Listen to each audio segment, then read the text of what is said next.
November 2018, I got the opportunity to go to Australia for the first time. I visited two of its biggest cities, Sydney and Melbourne. I first arrived in Melbourne after a rough 20 hours of traveling. I stayed at the Melbourne Holiday Apartments in Flinders Wharf, which had a great view of the Yarra River. It even had a kitchen attached to it and was way more spacious than a normal hotel room. Melbourne is famous for its coffee, and the best place to get one is inside a laneway, which is a tiny pedestrian-only street filled with hole-in-the-wall shops, cafes, and restaurants. I chose to order a flat white, which is Australia's most popular drink. It's like a latte, except with a little less foam on top. The coffee laneways aren't too far away from Hosier Lane, which is an alley filled with tons of street art.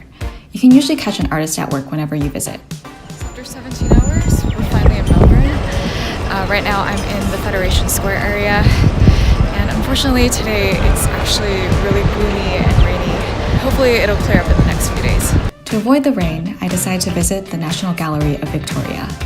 It's Australia's oldest art museum and holds art dating from the 19th century to the 21st century. Its collection ranges from Asian to European art and works by Monet to works by Julian Opie.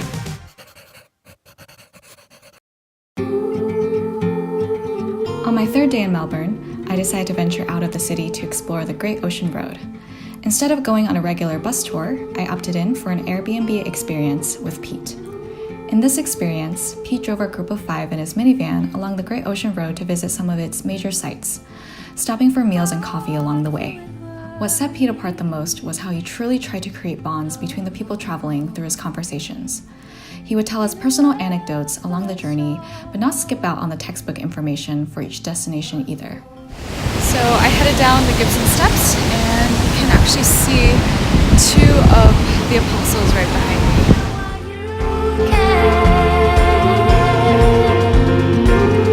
Don't look back, don't forget, you gotta live now while you can. Don't look back, don't forget, you gotta live now while you can. Don't look back, don't forget, you gotta live now while you can. We stopped along Torquay, Loren, Gibson Steps, 12 Apostles, Lockhart Gorge, and London Bridge. Thank you so much to Pete for taking us on this amazing journey.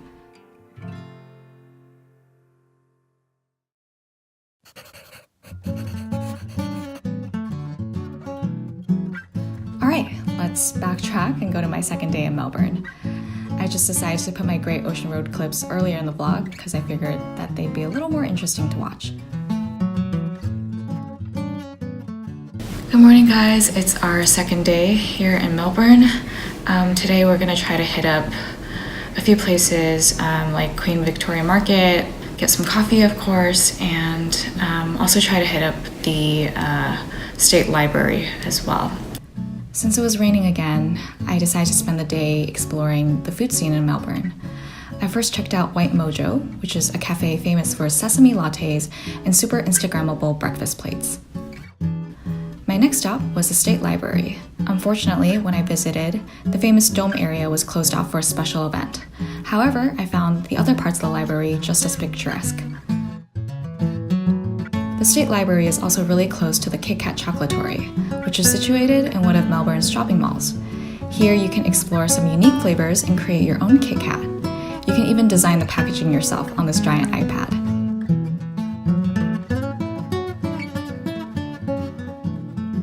The food court in this shopping mall was about 100 times better than the food courts that we have in the US. It even sold Japanese cheesecakes and Hokkaido cheese tarts. The mall even had stores from some of my favorite Korean skincare brands, like Innisfree. It definitely seems like Asian culture is way more mainstream in Australia than it is in the US. I then decided to visit Queen Victoria Market, which is not far from the State Library. It's a huge market which sells fresh produce, meat, and seafood.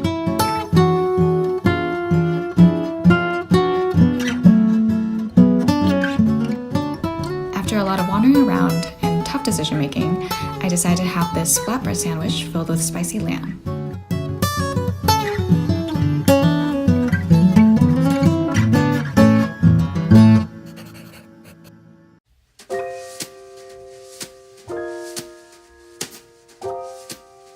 It was really nice to see the sun finally come out on my last day in Melbourne. So what did I end up doing? Spending more time scoping out pretty cafes again, of course.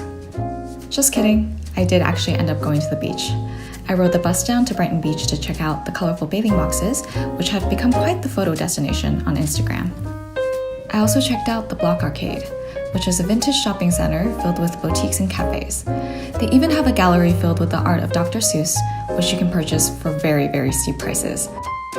The Block Arcade is not too far away from the Royal Arcade, which originally opened in 1870.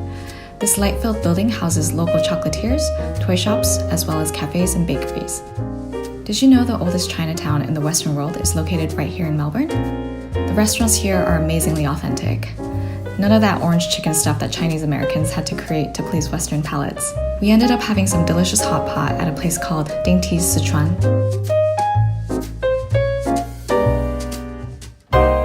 So Melbourne was actually awarded the world's most livable city for 7 years in a row. After experiencing the Melburnian culture for myself, I could definitely see that everyone here was so accepting of everyone else's unique backgrounds. And I think that's why there's so much amazing food, art, and culture in the city. All right, let's head on over to Sydney.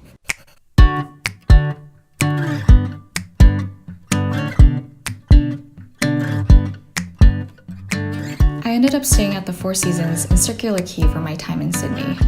The hotel is conveniently located just a 5-minute walk from the Opera House and public transportation. So the best view of the Opera House is not actually at the Opera House. The monument looks a lot better once you're further away. So get away from all the tourists and escape to the Botanic Gardens on the east side of Circular Quay. You can enjoy a quiet stroll through the city park and get a wonderful view of the Opera House, Harbour Bridge, and the city skyline. Don't forget to see the Opera House at night too. For my first meal in Sydney, I had dinner at Sake, which is an amazing Japanese restaurant located in a historical neighborhood called The Rocks. They served a lot of revamped versions of traditional Asian dishes, as well as a showstopper dessert at the very end.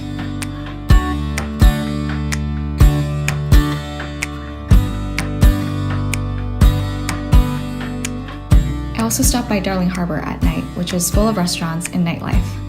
The Australians really know how to party it up, even on a weeknight. To get another great view of the Opera House or Harbour Bridge, jump aboard one of the ferries going to or from Circular Quay. In order to get on, just get an Opal card, which will work for all sorts of public transit, including buses, trams, and trains.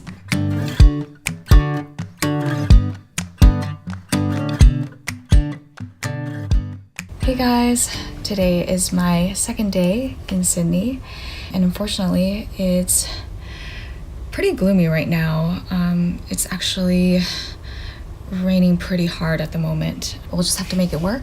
I think I'm gonna do some indoorsy stuff today, like some shopping at the Queen Victoria building, and then maybe hit up some cafes as well. But yeah, I've got the whole day to myself, and I'm just gonna explore Sydney in the rain. If you're looking for a unique retro-style cafe to sit down and enjoy breakfast and a flat white, definitely try out Parlour Lane Roasters.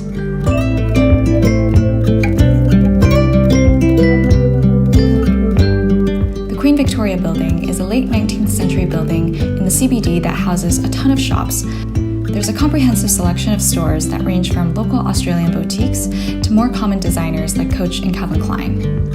If you're still not satisfied, QVB is connected to the Westfield Mall, which is located directly on its north-facing side. It's also super close to the Strand Arcade as well. After hearing about how Thai food is Sydney's current obsession, I knew I had to check out the craze for myself. I actually ended up going to Chat Thai 3 times during my stay in Sydney. If you're looking for more things to do on a rainy day, visit the Museum of Contemporary Art, which is completely free to explore.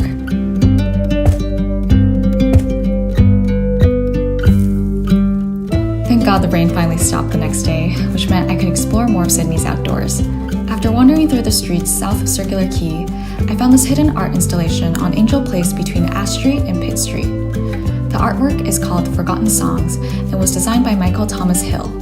As you stand underneath the bird cages, you can even hear the sounds of birds singing.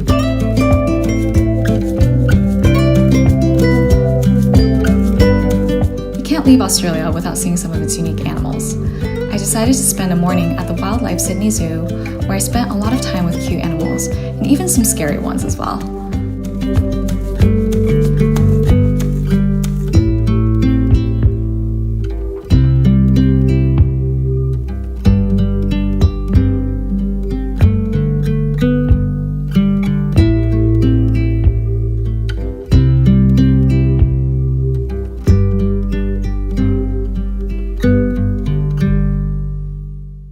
After finishing up with the land animals at the wildlife zoo, I set off on my journey to find Dory at the Sea Life Aquarium next door.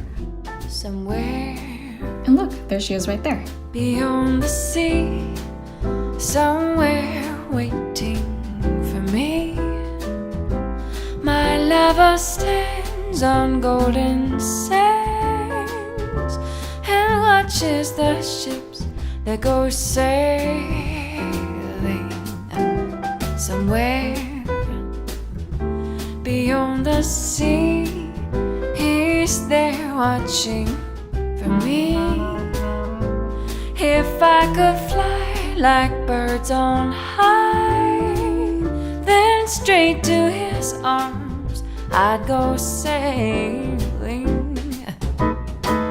I was blessed with some beautiful weather the next day, so I headed over to the popular and iconic Bondi Beach. I also stopped by Icebergs, which is a restaurant, bar, and recreation club right next to the beach.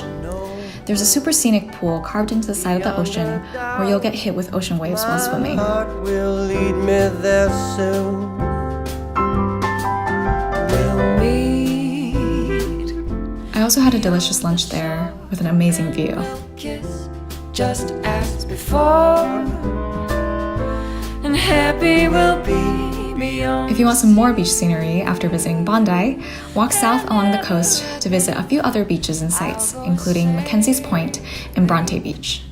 I ended up going to the Opera House at 7 in the morning to get more photos and videos.